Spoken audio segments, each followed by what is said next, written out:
الرجيم بسم الله الرحمن الرحيم الحمد لله رب العالمين والصلاة والسلام على أشرف المرسلين سيدنا محمد وعلى آله وصحبه أجمعين. السلام عليكم ورحمة الله وبركاته. Alhamdulillah, night number 30, the last night of Ramadan, and tomorrow the last day of fasting. May Allah accept from all of us what we've achieved thus far, and whatever remains, whatever good that is still left, may Allah bless us with it. There's always an opportunity. Every last moment of Ramadan we should take as an opportunity. Remember that beautiful hadith that Nabi says every night, every evening, Allah subhanahu wa ta'ala basically looks at a portion of the people of Jahannam and He expiates, He saves them on the day, on that evening. And so there is a group of people who are, their status with Allah is not that good, but through their du'as and through their worship on this night will be set free from Jahannam. May Allah grant that we are all set free from Jahannam. Ameen. Ameen. This evening we don't have a program. We rushed to finish yesterday. So I'll start off with the announcements, and then we have some reflections and questions perhaps. But first announcements. The first matter, the matter of Fitra or Zakatul Fitr. Zakatul Fitr, as the Nabi mentions, Allah subhanahu wa ta'ala, when we're done with the month of Ramadan, our Ramadan fasting is presented to Allah. How we fasted. And some of us, mashallah, fasted well, and some days we did good, some days we didn't do so well. Some days we said things we weren't supposed to, we looked at things we weren't supposed to. And Zakatul Fitr is that little, small amount of charity that we give that purifies our fasting, so when it gets to Allah, it's polished. That's what the Nabi mentions. So, if you want to perfect your fasting, you have to pay your Zakatul Fitr. And Zakatul Fitr is on every single person, for you and those who are dependent on you. Your kids, your wife, if you are looking after them. It's 77 Rand per person. And ideally, you should be, either you give it to an organization, a Masjied or Sanzaf, whatever, and then they take it. But it's given to the poor in the form of food. And so that means while you are enjoying your Eid breakfast or lunch, someone is eating because of you. And that is the, as we said, there's a saying, the worst sound is for people to hear you eating while they're hungry. That's the worst sound. And so we want to make sure that nobody is hungry, especially the Muslims, is hungry on the day of Eid while we are feasting. And that is the concept of Zakatul Fitr. So everybody needs to, inshallah, if you really can't afford Zakatul Fitr, 77 Rand per person, whatever you can, inshallah. Fidya, we said this, we spoke about this. Fidya is for the person who can never fast, is unable to fast completely. They don't have to pay it tomorrow or before the end of on the day of Eid. You can pay your fidya after. But it's a debt that is owed, and you need to inshallah try and pay it before the next Ramadan if you can. Some people mention, especially pensioners, like, I'm too old to fast, but I don't have fidya. I can't pay. Fidya now is 28 Rand per day. If you times 30, it's almost 1,000 Rand for the month. It's difficult for a pensioner to pay 1,000 Rand in one go. So it doesn't need to be paid now. It can be paid in stages. You just have to feed one person one meal. That is the concept of fidya.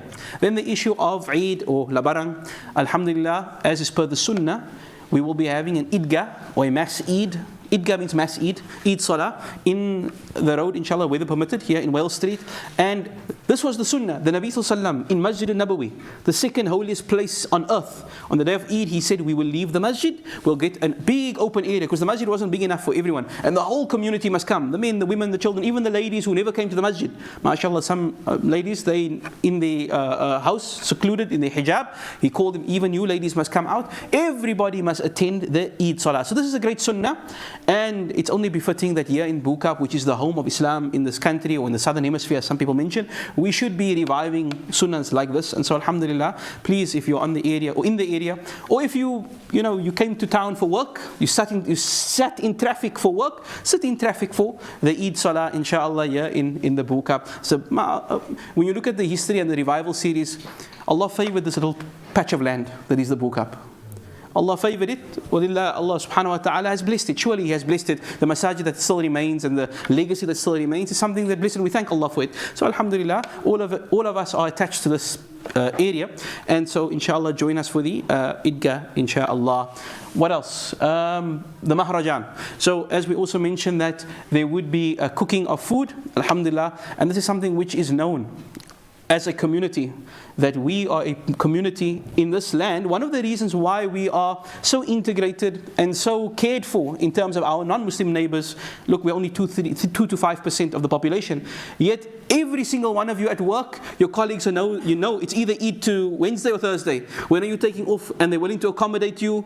I mean, I lecture at UCT and I already have people, you just tell me which day and I'll stand in for you. Subhanallah. And we're like 3 Muslim lecturers on one module. So it's sort of like, people don't even have they're happy to assist and happy to support us as a community. Well, alhamdulillah, one of the reasons is that when we give, we don't only give ourselves. We want to make sure that we are be part of this country and that nobody should be hungry, Muslim or non-Muslim. And therefore, we must continue this legacy of giving, of being charitable, and more so at the end of Ramadan when we felt a bit of hunger. Cook that pot of food. As a group, you're all part of a WhatsApp group, you have a family WhatsApp group. Say, guys, we want to show our thanks to Allah subhanahu wa ta'ala. It's not only giving shukr to Him, but we want to feed, besides my fitrah, which feeds a Muslim, I want to feed a non-Muslim on the day of Eid. And I want them to know, it is the Muslims that when we celebrate our acts of worship, our Christmas, if you will, we celebrate with the entire community. And so make that effort. As we said, I don't know, a pot of food is, 4,000, it's a lot. But if you're in a group of 10 people, 20 people, then it's not so much. But you be that person to go and say, I'm looking for 20 people. Who's going to join me? And we're going to either cook that pot of food or we're going to contribute to it. And so may Allah grant that this is for us to build our community and strengthen our position here in this community. And inshallah, if you can, don't feel shy, bring your barakat to work the next day. Let them also enjoy that Eid barakat as well. Alhamdulillah. Okay, I think I've covered all the key announcements. Then, of course, just once again to thank the Musallis and to thank we have a mashallah, wonderful program here throughout the month. And for those online as well, alhamdulillah, we've got a huge following online, and we say jazakallah khair to them. They don't get the chance to get I know most of you are here just for the prize giving, the lucky draw, and that's why half of you are here. They're not here, so their sincerity is 100% sincere. They follow for the sake of, alhamdulillah, we thank them, we hope to see them inshallah. So we end the series, well, alhamdulillah, a series that at the very last moment we sort of, I was thinking very long and hard, what series should we do? And I think it was a good choice. And reflections, everyone would have different reflections. My reflections, of course, are, is that, alhamdulillah, as bad as situation, we all know the ummah is not in a great state. The state of the ummah is not great. But we've been through it, man.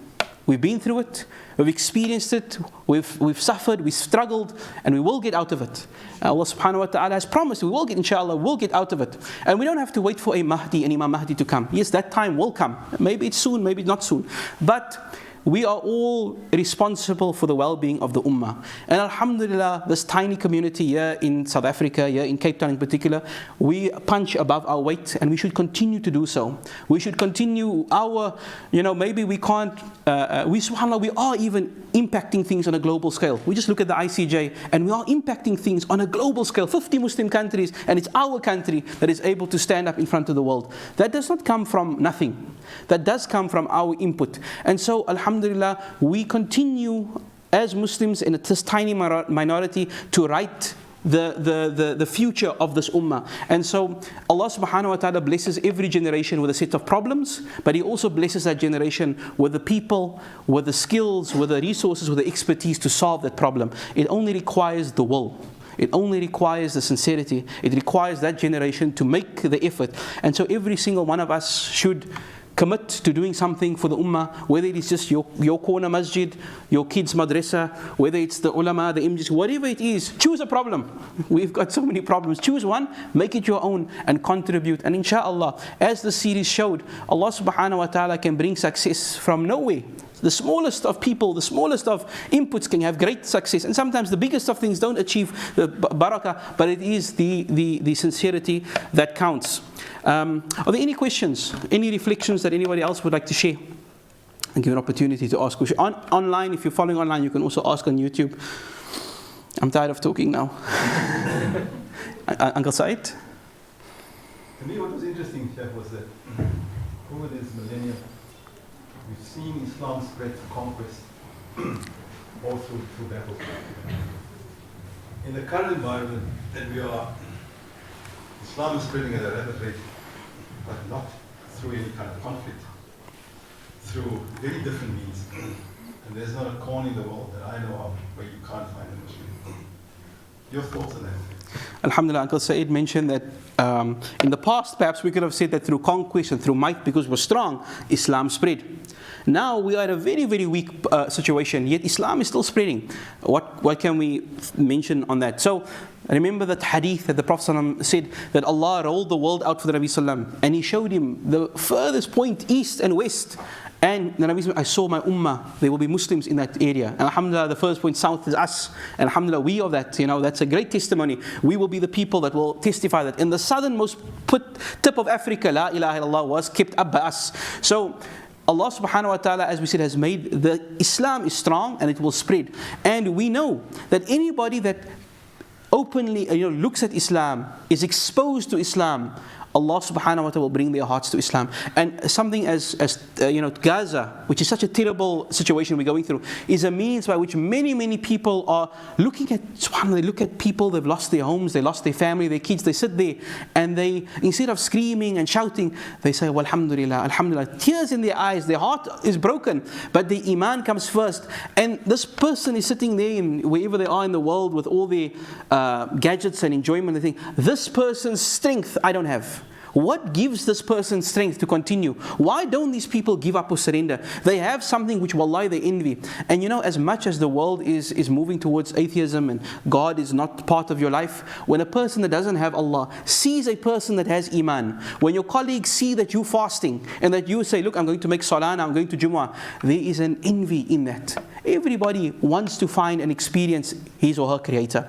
And so therefore, alhamdulillah, with technology, with the deen as it is, and as we're spreading, whoever exposes themselves to Islam will have it will naturally, it is the truth, it is the haqq, it is Allah's revelation, and that is why we're seeing people flocking to this religion. Jazakallah khair for the question, Uncle Saeed. Without us trying, people are flocking to the deen, alhamdulillah. Anybody else? No? Yeah. The sisters must also ask a question because they've been very quiet this month. Yes, Uncle Kiango? The question of the Mujaddid, which you mentioned, is every 100 years or so. What are we looking at the turn of the century? Who is and how do we recognize that particular person? Very good question. So we started the series, in fact this series was supposed to be on the different Mujaddids. And the problem with that is, so if we remember, the Nabi Sallallahu Alaihi Wasallam mentioned that at the turn of every century, there would be someone that is there to revive the deen, that will bring people back to the deen. That is the sort of the role of the Mujaddid. And that's why we always use the word revival and not reform. We don't have to fix anything with Islam. Islam is fixed. We stray away and it brings someone to bring us, reignite Islam in our hearts. And so the Prophet says that there will, for every turn of the century, there would at least be one Mujaddid. Doesn't mean limited to one person or a group or a movement. And as you can imagine, over the last 1,400 years, 14 centuries, scholars have differed as to who they were. They only almost agree on two people. They agree, number one, that the first is Umar bin Abdul Aziz. Everybody almost agrees he was the first Mujaddid. And then a large majority agrees that Imam Ghazali might have been the Mujaddid of his century. Between that, there's a lot of different opinions. And it could be for our region. I mean, for us, as I said, there's undoubtedly, when Tuan Guru was alive, he was the Mujaddid of our time here in South Africa. I mean, he basically brought Islam to, to the hearts of the people by the grace of Allah subhanahu wa ta'ala. And there's a beautiful anecdote when it mentions that when Salahuddin was in school in a Nizamiyya, studying the syllabus of Imam Ghazali, by that time the Crusaders had conquered Jerusalem already, right? And the Sheikh was saying to the class, Allah will send a Mujaddid, and that Mujaddid inshallah will bring Jerusalem back. And everybody asked, who is it, who is that? And Salahuddin picks up his hand and says, yeah, Sheikh, I make dua, I'm that man. This is a tradition, this is a well-known story that Salahuddin as a young boy said, I will be that Mujaddid and I will bring Jerusalem by the grace of Allah. So, yes, we are humble and we shy, but everybody should make dua that we and our efforts will either be part of that revival, or I will be that reviver. Make it in your niyyah that Allah subhanahu wa ta'ala will make you part of the revival of this ummah, inshallah. So we don't know, but we make the effort as if though it would be us. Ameen. Ameen. For the sisters, mashallah, very humble and modest. Any questions from the sisters? Listening. Alhamdulillah, very good. Okay, so then if there's no further comments or questions, then inshallah we make dua that Allah subhanahu wa ta'ala accepts all our deeds, our fasting, our charity, our salah, our du'as. May Allah subhanahu wa ta'ala grant us to be better people at the end of Ramadan. May Allah bless us with many, many, many more Ramadans. May Allah keep us and our community safe and secure. Oh, there's a question. Okay. I have a question. I just want to say shukran to you. Okay. Jazak. It's been an amazing series, and I've had so many comments from my friends that I've shared with. Shukran. Allah bless you and increase you. Ameen, ameen. It's definitely been a revival of heart here amongst the youngsters. We appreciate you, Sheikh. Shukran so much. I always mention that there's a big team behind the scenes. I'm just the pretty face, but alhamdulillah, the team does all the hard work, and I think Ubaid and Buta Moimin and the rest of them that does all the work. So we, on behalf of all of us, we're really appreciative. And may Allah grant us sincerity, and it's really humbling to know that little bits that we do, the small efforts that we do goes sort of far and wide, and we don't even know where it ends up, and wherever there's benefit in it, well, alhamdulillah. But jazakallah khair, we appreciate the comments, and it means a lot to us, and Allah accept and continue us to do good. And for all of us, again, as I said, we make dua that Allah subhanahu wa ta'ala blesses us with many more opportunities to worship Him. Ultimately, the ultimate objective is that we get to Allah with good deeds, and He's given us this Ramadan, He's given us this opportunity, and we ask that He gives us many more opportunities until we reach Jannah. Ameen. And we make dua for all those who are struggling and suffering. I mean, we talk about this revival series. Can you imagine what it must be like in Gaza or Kashmir, or Uyghurs who are not allowed to practice the Islam, or people forced not to fast, hoping and waiting for when is the Nasr of Allah going to come. We make dua Allah brings it very soon to them, and that we are able to see it. We ask Allah that we can see that our the ummah is strengthened, and we ask Allah for forgiveness and to pardon us and to grant us all Jannatul Firdaus. Shukran so much, and I hope you all have a wonderful, blessed Eid and a by Islamat full of Baran. Shukran so much. Wa sallallahu sayyidina Muhammad wa sahbihi sallam wa sallim. Alhamdulillah Rabbil Alameen. Assalamu alaikum.